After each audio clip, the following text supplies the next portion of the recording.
So greetings all. Welcome back. We're going to get into chapter 3 here, which is not a very long chapter. The chapters in this book really aren't that long. How many chapters do I have? 12? 10? 10? Yeah, 10 chapters. That's not bad. Alright, so chapter 3, as we get all set up for the big finale to be. Well, it's a pretty big one too, so. Jason leads Sheldon out the front door of his home and into the street, though this time he's pushing a shopping cart. The gun he made is inside the cart and is covered with a blanket. This is the best Jason's felt in a long time, the first time he's felt in control of his life since he lost his workplace, the very center of himself.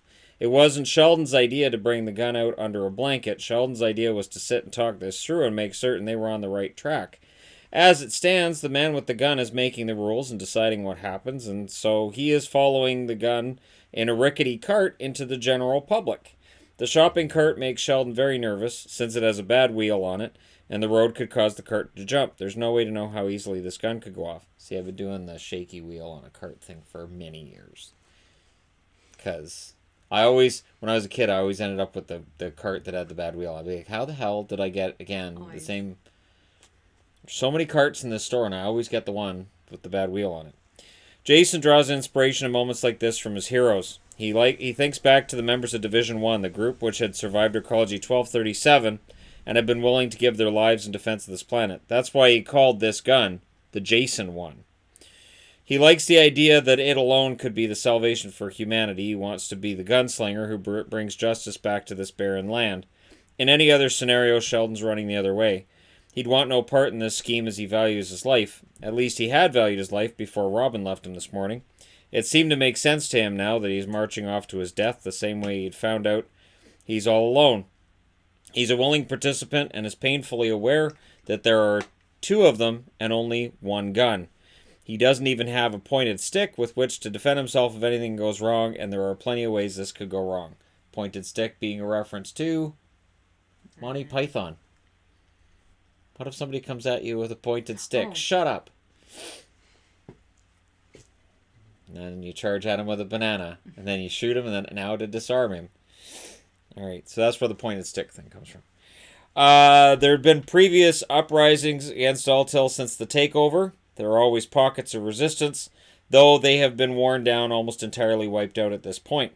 Where Sheldon actually believes they have a chance is that it is just two of them. Most of the uprisings have involved dozens or even hundreds of organized people who make precision strikes on Altilian positions. In order to play the part of the downtrodden Earthling, Jason has put on a trashed suit jacket and torn dress pants. He's applied some dirt to his face in order to look more as feeble and homeless as possible. He came up with their cover story too. He's being taken for medical evaluation at a unit set up a few miles away by Sheldon, who found him lying on the side of the road. It's not really a matter of getting beyond checkpoints as much of getting beyond the gun beyond the checkpoints. They cannot risk opening fire this early in the game, or they have no chance. Even with the blast radius of the gun, they'll be shot from all sides and they'll be dead within minutes. They need to reach an area where they are far more likely to win a battle or two and then escape the planet. Jason has not shared with Sheldon what he intends to do once they've escaped the planet. Certainly, a local shuttle won't get beyond any armada that awaits them in orbit. Sheldon just hopes he has thought that far ahead, but he's following since his life is over anyways without his family. If they die in orbit, then at least they made it somewhere, and maybe their attempt will inspire others. The nearest checkpoint is manned by one Altilian soldier. He has a radio in his hand, which he can use to signal patrols for miles around. The soldier's not known for being the most motivated of the bunch.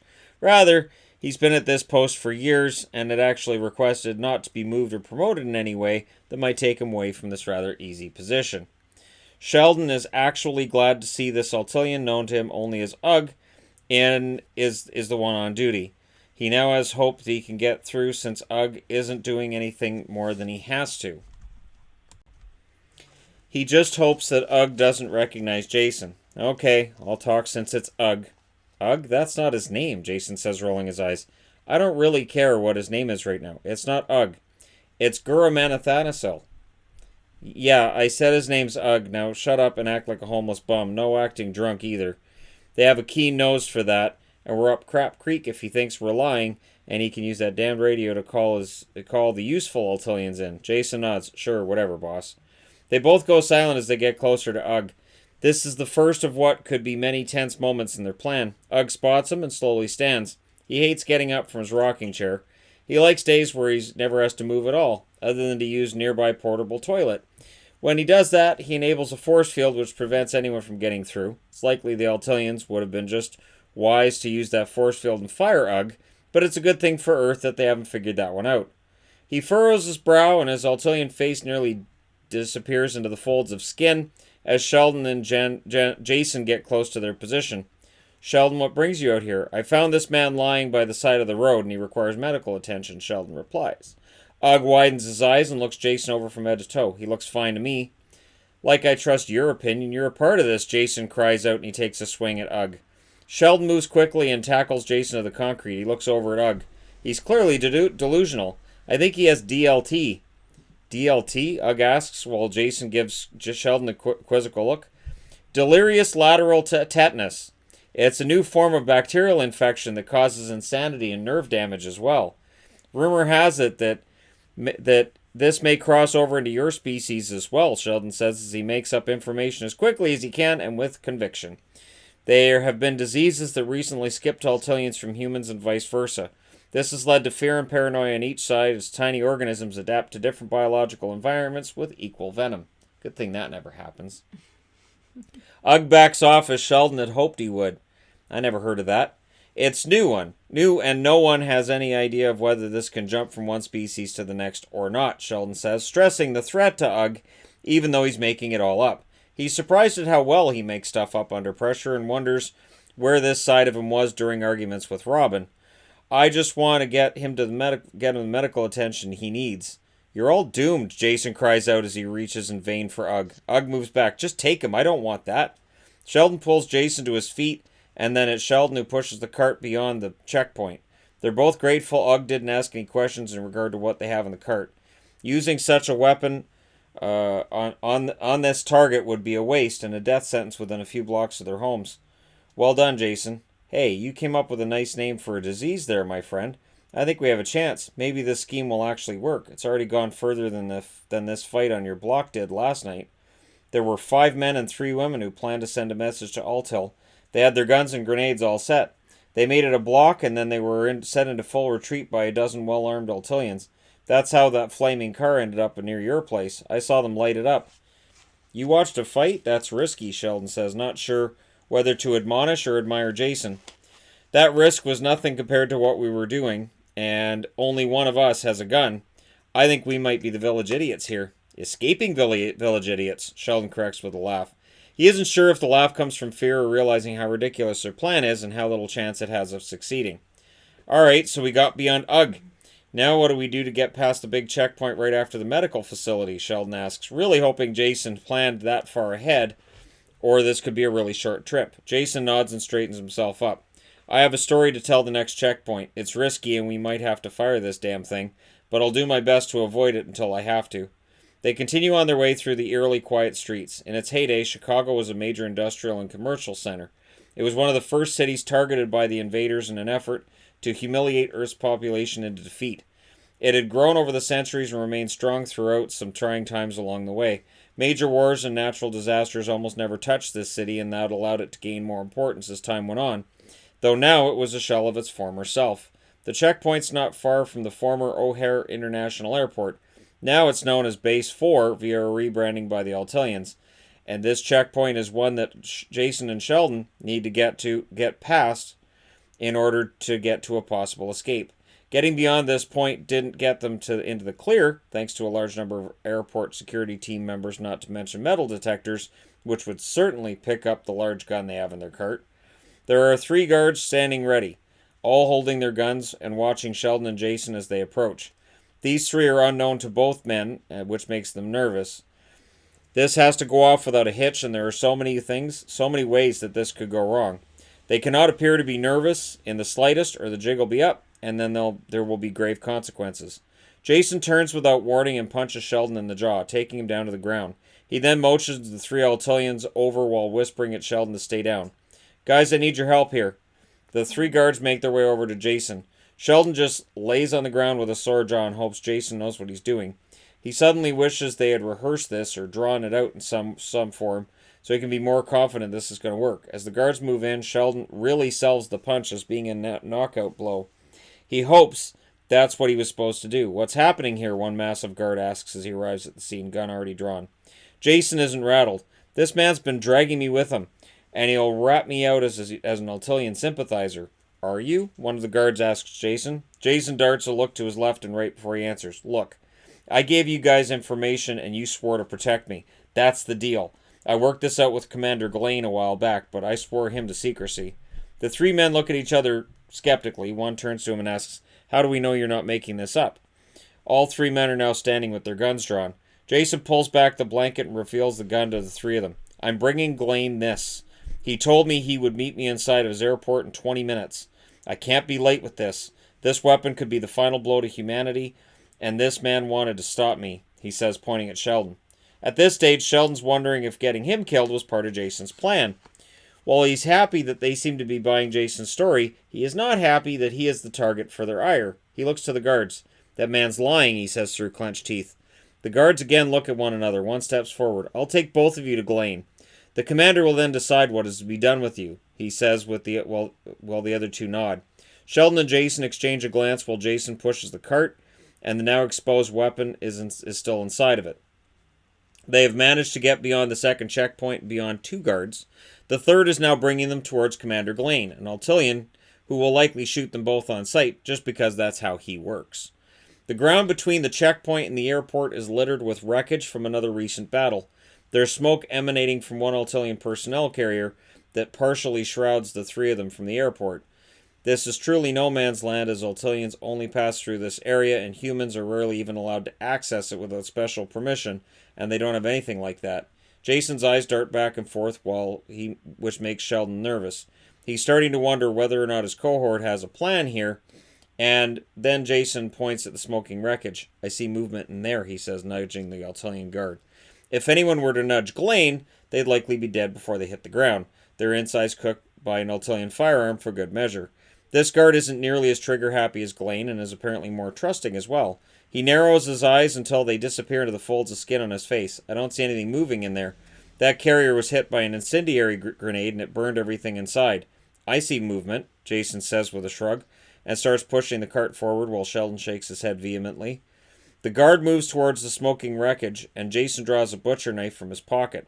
He plunges the knife deep into the back of the guard and then jumps on his back. Jason tries to get the guard to the ground quickly while Sheldon panics nearby. The guard falls, and thankfully, without being able to get a cry for help out. The blood spews from his neck as Jason manages to hit the Altilian equivalent to the jugular vein. Jason then proceeds to roll the guard into a gaping hole in the side of the smoking carrier. The sudden outburst of violence stuns Sheldon. He thinks back to his childhood memories of Jason, and they all fall one by one as he sees a madman with a single knife and bloodied hands pushing a corpse into a fire. Sheldon isn't sure he wants to go farther, but he's gone too far to go back now. He'll die if he even tries to go back. He may die if he goes forward. Jason gets to his feet and smiles, taking the blanket which had been hanging on the side of the cart and using it to wipe blood from his hands and wrists. He then tosses the blanket into the fire as well. He looks his hands over and smiles, clean as a whistle. He then looks at the shock and horror on Sheldon's face. Oh, what? You want to act all surprised I killed one of them? Look, the smoke from this fire shields us from the two idiots behind us. There's no cameras pointed at no man's land since there's no current uprisings in this area. The Altilians are far too arrogant to think anyone would be stupid enough to do what we're doing. This is not a perfect plan, but it's still a plan, and it's one that I think will ensure our survival. But you've got to grow up. That term stings Sheldon a little. Robin was always telling him he needed to grow up, that he was a disaster in life due to his inability to adapt and change with the times. She had plans to make life better, and he was always afraid of taking those chances. Now he has a way outside his comfort zone, and with a man who was making him do far, far more than Robin ever would have asked.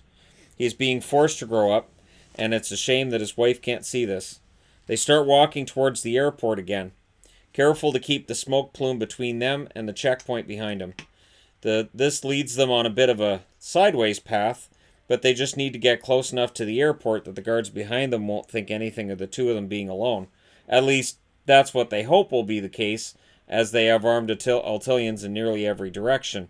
They just aren't paying much attention to what seems like it's a harmless duo at this point. Did you ever kill one of them before like that? Sheldon asks. Jason manages a nervous smile. They're a lot stronger than we are. They're known as being rather merciless. I haven't ever meant to pick a fight with one, given member of their forces, but I can take care of myself if I have to. I've studied their anatomy, so I know their weaknesses and where we can cut them so they bleed out in moments. They're really quite the bleeders. See, that's the first time I ever put my knowledge to any real use. Sheldon nods silently. There aren't words he can use to capture the gravity of the moment. He's witnessed Jason, his childhood friend, transforming into Jason the Killer. Good thing I'm wearing this shirt then. There you go. Not bad. Not bad at all. He's not the same Jason. It's not Jason Voorhees from the future. The kid he'd hung out with to listen to music, watch movies, and go for the odd hike with is now capable of killing in cold blood. This is what war does to otherwise good people. The airport's getting close fast as they walk a little more quickly than they usually would. There's no guards on the outside. It's a metal detector at the entrance that'll be the big problem for them. This is where their plan will either be made or broken beyond repair. The two men look at one another, both knowing they have gone beyond the point of no return, and this is where they need to put in an amazing acting performance. At the front door, Jason pulls the gun out of his cart and then kicks the cart away from the airport and back behind them. It's not going to help them from here. Jason then takes a deep breath before opening the door, and he brings the gun through the metal detector, and sure enough, an alarm sounds. Sheldon looks to Jason as Altillian security team members rush in with their guns drawn. Eventually, one of these guns will be fired. Sheldon hopes this is not going to be the line when their luck runs out. As the security team members get close, Sheldon sees fear in Jason's eyes, and then he takes over. It's about time we found someone who can help us. There's a battle going on at the corner of 49th and Webster. We received this from the rebels and brought it to present to Commander Glane. They need reinforcements. Sheldon's surprised at his convincing tone, not to mention the fact he's looking the team members in the eye. Jason and Sheldon rush away from the door and towards the commander's office. They know the layout of the airport from what they've been told since the Altillians took it over. They apparently received the same information, as there's no hesitation in either of their movement. They round corners together and avoid looking back, as that would suggest they're concerned about being chased. Where the hell did that come from? Jason asks as they run, the gun now tucked under Jason's arm. I just went with it, Sheldon replies as they head into the first hangar and spot the first available shuttle. They rush through a group of people who are waiting their turn for a trip to the other side of the world. Security clearance Alpha, Sheldon says to an Altillian guard who stands between them and the shuttle. The guard shakes his head and stands between them them and their transport anyways. I want to see your pass. Jason shakes his head. Glane wants us on that shuttle. We have to go to New York and meet with the division leader. The guard steps towards them. No, I'm not buying it. Let's go and see Glane right now, he growls, pointing his weapon at them. This is Jason's big moment. This is when he'll either make a getaway or he'll cause their deaths. There are so many armed Altillians in this airport that what they're doing is clearly insane. His decision to fire his weapon was made before he entered the airport. The gun had been armed since he killed the guard and threw him into the battle's wreckage. He didn't tell Sheldon to avoid any panic on his friend's part. The shot is precise and does exactly what it's supposed to do. The Altillian takes a shot to the stomach, and the highly focused shot causes him to disintegrate quickly, the enemy dissolving from the stomach out and dying and disappearing before he can even hit the floor. There's no time to admire his handiwork as Jason rushes to the nearest shuttle with Sheldon close behind. They hear gunfire and they know that they're the targets. They have to be moving targets and keep their fingers crossed that their journey doesn't end here. They reach the door of the shuttle and rush inside, quickly closing the door even as laser blasts strike the hull. Jason dives to the cockpit and starts the shuttle, taking off before doing any kind of safety check. There just isn't time as the laser blasts continue to rock the ship. He turns on the shuttle's shields, though he knows they won't last long if there are Altillian fighter jets waiting for them in the sky above the airport. You know how to fly? Sheldon asks.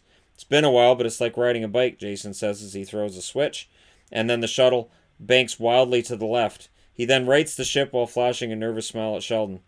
I shouldn't have touched that. Let's fly, he says, and then he points the shuttle towards the sky. For a small Earthling shuttle designed to handle small voyages to nearby worlds, the shuttle has a lot of pep, and it speeds up quicker than might be expected. Jason struggles to maintain control over the shuttle as he flies it into space. He also hopes that the shots the ship took didn't puncture the hull, or this trip will be a very short one indeed. There'll no doubt be warships in the area, Sheldon says, now having real trouble remaining calm on the outside. He's a complete mess on the inside, of course. I'm counting on that, Jason says and turns on the radio. This is Jay, I need a ride. And then he smirks at Sheldon. I think we'll be okay. There are no Earthling ships with an actual cloaking device. The ability to bend light so a ship is actually invisible is a technology Earth has tried to master, but they haven't perfected it yet. Falteri's perfected that technology only recently, and they only had a few ships that were fitted with the ability to cloak themselves. When a ship emerges from the dark void of space before them, Sheldon realizes he has been kept in the dark by Jason even more than he suspected. What's going on here? You'll see soon.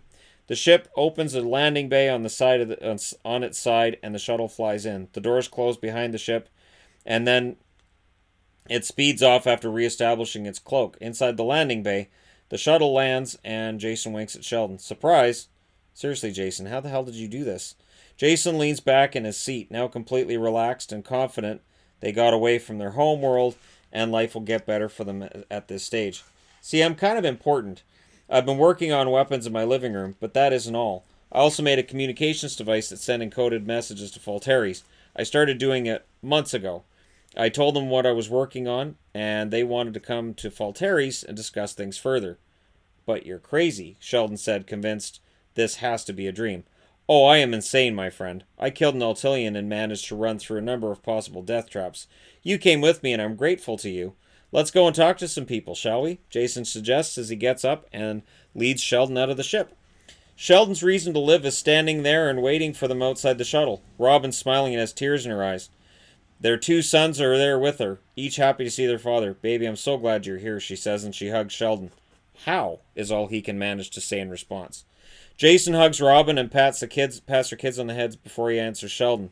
I always looked out for you. I was tired of being on that planet and watching it downgrade as it did. I had to get control back. I really needed control. I'm that kind of guy. I went to your home last night and got Robin out. It wasn't easy, but I managed to work a deal whereby she and the kids were taken by the authorities. We had to make sure you didn't know or the whole thing would fall apart. I had to have someone with me when I busted out of there. All Robin and the kids needed was some fake documents and a shuttle, the same as this one. I then staged an apparent explosion to destroy their shuttle. In reality, there was an explosion at the same time as the ship picked up their shuttle. The Altilians didn't see this ship. Jason laughs. Those idiots are so bloody overconfident at this point they don't really watch for much now, especially from Falteris. The belief they abandoned us to our fate is only partially true. There are those on the planet who will never allow Altil to have complete control. Yeah, I don't believe this, Sheldon says as he picks up one kid in each arm. His boys are aged 6 and 4, and he believed only minutes ago he would never see them again. He then hugs Jason, his life suddenly feeling as rich as it ever had. You haven't seen anything yet. You and your family will be well taken care of. I have a meeting to attend. I'll see you guys soon, okay? Jason says as he shakes hands with Sheldon. I'll always be there for you, my friend. Thank you, you crazy and wonderful man. Jason heads out of the landing bay while one of the members of the crew goes to attend to Sheldon, Robin, and the kids. Outside the landing bay, Jason makes his way down a corridor that is cleaner and fresher than anything he's seen in a long time. He feels like he's in control again. He finds a room right where he was told it would be, a room that would be his own quarters. He heads in and then allows himself to relax. He's reached the next stage of his plan. Now he has to change clothes, have a shower, and enjoy the view out the window as they've already reached Falteris. Nothing ever looked more beautiful to him. And there you go. It's a long scene. Mm-hmm. So, and it leads them to the next bit. So, there you go. You guys are all caught up on the next part. And again, this is where things start to really, really happen. There's a lot of violence and death and murder, death, kills. So murder, death, kills. Yeah. People were complaining about the register again in the ceiling. So people are whining. I took the register out of the ceiling because you can't get screws into that part of the ceiling. The original register, when I took it out, it stripped the holes that this normally would go in with, so you can't. I tried, and I'm like, okay, it's not going to work. So, I could try glue or tape, but I don't really care because I don't really look at the ceiling. And It was in there just fine. I put it in. Yeah. It was in there fine. People are just weird. It's not like it's ever fallen down, and it's been in there for months. But people were complaining because it wasn't flush. So I was like, all right. So I took it out today and left a hole for the last video. And now, as you see, I've expertly covered it with a flag that should make sure nobody ever complains again. The flag is intentionally kind of crooked looking, and it's not attached very well. So I'm enjoying that part of it. Shannon. Because, yeah. I'm like, are you kidding me? I'm killing myself to get all these videos done. I'm working on madness boards. And then the whole comment section is, you need to do more work around the house. I don't get paid for doing work around the house. This doesn't pay me anything. It doesn't pay me a cent. And, you know, it's a hassle. Everything in this house, the way it's put together, is so bizarre. The house is put together completely weird. And I can't explain to people through the internet just how strange everything is. So, you know, yeah, I mean, I could probably... There's a lot of really weird stuff pay an assistant for each video, give him $5 to come in and hold the register in place. And I'm aware that it's not, but it's never fallen out, so I don't really care. No, it's in there. It was in there pretty tight. Yeah, so I don't really care. You just can't put screws in it. No, it won't, and that's so yeah. So I don't really care, but it's driving me nuts. So I'm like, fine, all right. Well, if people are mad, and since we're not going to need the furnace for the next few months, we don't need the furnace at all. I'm not really worried about it. So there you go. So people can enjoy that. Oh, if the furnace did come on, that means that the flag's going to move. And that would drive people crazy too. So, you're welcome, internet. The internet just complains about the weirdest things. They really do. Just the weirdest things. I make up awards and people are like, I don't agree with these. I made up an award. Go make up your own award. Why don't you make up awards, internet? I don't understand. Do stuff just for fun and people are like, I don't think that's right. I didn't. Where were they when I was writing my book? I don't think that's the right thing. I don't think that's what that character would do in that situation. I think I know what my character would do in that situation. So, yeah. So there's and it's brand new. It's brand new. It's in fantastic condition. People were complaining about the other one because it was cream colored. Yeah, it wasn't dirty. It was cream colored. I'd be like, hey, you got dirty register. You should clean the register. I would have had to paint the well, I'm not painting it. So we go out and get a white one, and then of course when we're pulling the screws out of the old one. It wasn't even, well, no, it wasn't even screwed in. It was ridiculous. It was ridiculous. And so I can't attach this one with the way the other one was attached because it can't happen anymore. It's broken. There's parts of the ceiling that were falling out when I was trying to get it out of there. So the way they had the old one, they had this crazy long screw and it went through the hole of the register between the sheetrock and a board. I'm surprised it didn't come through the floor But upstairs. It had to be really, really long. And they had used a drill bit to make it fit through the register where it doesn't actually fit. So there's no way for us to do the same weird maneuvering that they did in the first place. So, yeah, see, I'm sure that one's the same. It's cream colored. But people can't see that one on camera, but it's so they don't and they've care. Just kind of painted white over it, but you can still tell easily. Which then makes people go, oh, it's dirty. Cream colored. How in the world would my ceiling be dirty? I don't smoke. Nobody in this house has smoked. No. That's when you end up with dirty registers, when you get cigarette smoke on it. People before cigarette smoke either. No. So it's one of those things the internet just... People are weird. It's the internet. And it's like, oh, God. Seriously. So, yeah. Enjoy the flag. I'm thinking about... the yard. You need a weed whack. What? Come on. Yeah. Yeah. And you got a weed whacker in the tree. Why? Why does it bother you? Why does it bother people? It's so weird to me. Get on that in your spare time. Yeah, it's pouring rain. I'm not going out in the rain and weed whacking. I'd look like a moron. Look like an idiot. So we've got the brand new weed whacker we haven't used yet. So yeah, we have. I've used it. The new one? Not this year. Yes. No, you haven't. Oh yeah. Yes, I have. No, many times. Whatever. You've been just sitting around, lazing around. Right. Yeah, that's the thing. So, anyways. That's how it works. Oh, for this second I thought it was rain, but it's a skateboard. Skateboarder on the wet road. And then today there was an accident up behind our place that was scary sounding. Even from the other side of the house, I knew it was a bad one. So, multiple car wreck, and yeah, they've closed the road. And it's one thing that does tend to happen around here is that people drive really, really fast, and I still think they hydroplaned. I think it was a wet road, and they either hydroplaned going around the corner. Because there was a loud screech, and then it was still a really loud crunch. Yep.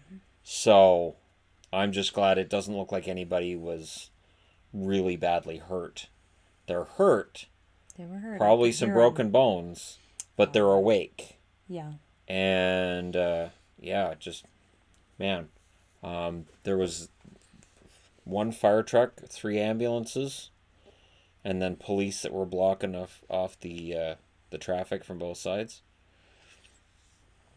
We've always been nervous about that road behind us. There's been, how many times have I said eventually we're just going to put a car just ending up in a backyard? They're just going to fly right through that fence and come right in the backyard because they fly around that corner. Mm-hmm. It's supposed to be 50K, and they do at least 90. They're doing at least 90, and they're going around blind There's corners no that way. driveways or stores or anything, so it's just a straight road with no and entrances it's or still a exits. blind corner. Mm-hmm. So you're still going around a corner at 90, and yeah. So to me, it sounded like they just didn't have time to stop because they hit the brakes. And again, if the road's really wet, you hydroplane. Good luck. So be safe out there, everybody. Don't drive like morons during a pandemic. Dear Lord. Oh. And then, of course, the first aid attendant in me wants to go out and make sure everybody's okay. But then there's the social distancing side, too, where it's like there's a lot of people out there already. Somebody's already called 911, so I have to stay here. So, anyways. Like I said, be safe out there, everybody. Don't drive like crazy people, because pandemic and all that. And as always, don't forget to hit like and subscribe if you're browsing your way through. You just happened upon this video, though I don't know how that would have happened. Seems like you probably went down the wrong tube on the internet to end up here on this video. But, you know, the wrong tube sometimes happens. I've been meaning to show you for a while. This is really not well written. Just dash it. Read it a little different. Oh, yeah. Yeah, so when you're gonna have a code, make sure that you don't have the S word at the end of it, because that's what it is. Just dash. Yep. That's what it is. As in Yep. So, and then DoorDash I don't use. I use Skip the Dishes because DoorDash is more expensive. It is a lot more expensive. I looked through DoorDash and I was like, wow, really? Because the same order through the same restaurants, it was like $5 more expensive, and then you add on your delivery fee, and it was just like, I'm not doing that. To hell with that. So, all right, there you go. And of course, there's your code off your first delivery, which has the S word at the end of it. So, That's funny. Either somebody thinks they're cool or they didn't think it through. One or the other. You guys can decide. Thank you guys so much for all your support, and we will talk to you again soon.